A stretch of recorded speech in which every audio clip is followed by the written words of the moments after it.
Hey guys, welcome to Cooking with the Man. This is Neil here. Today we'll be making some Instant Pot Seitan fresh from scratch. So we could kind of go through some of the ingredients and then get started.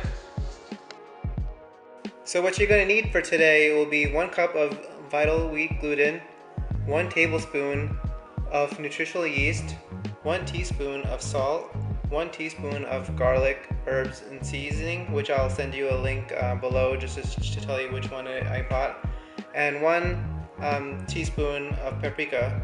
Last part of the ingredient, you'll also need a 3/4 cup of water. Alright, so we're going to first put all the dry ingredients, dump the dry ingredients in, and just stir this so it gets evenly put in. And then we're going to add 3/4 cup water.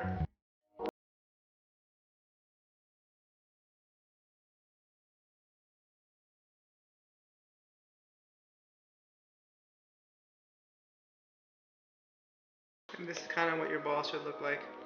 And then from here you would just take it and kind of just break some just small pieces.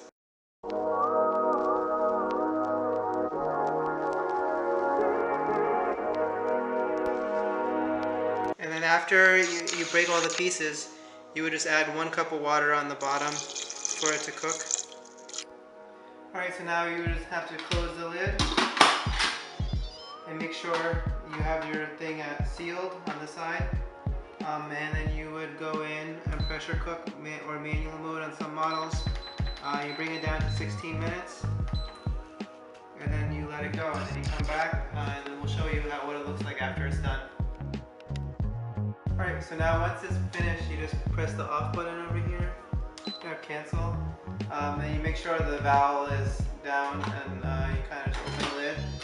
Another key tip is, the handles over here, you could actually put your lid on there, so that's kind of a good feature, so it's not on the thing. So then once now it's done, so it should take a look something like this. Alright, so this is what it's going to look like. You can see that the size has grown a little bit and it kind of does look like real chicken. So after this is complete, you just put this on a plate, or you can store it. This serving on this is usually about 2 to 3 people worth serving. So like if you have a little bit extra, you could always just put it reheat it and put it in any other recipe that calls for Seitan. So this is how the final product will look. So you can definitely see that it kind of looks like chicken. I actually had meat eaters try this and they couldn't tell the difference between the things. So it's really good. It's really easy. It doesn't take that long to do. Subscribe to my channel and you can get some future videos. Alright, thank you.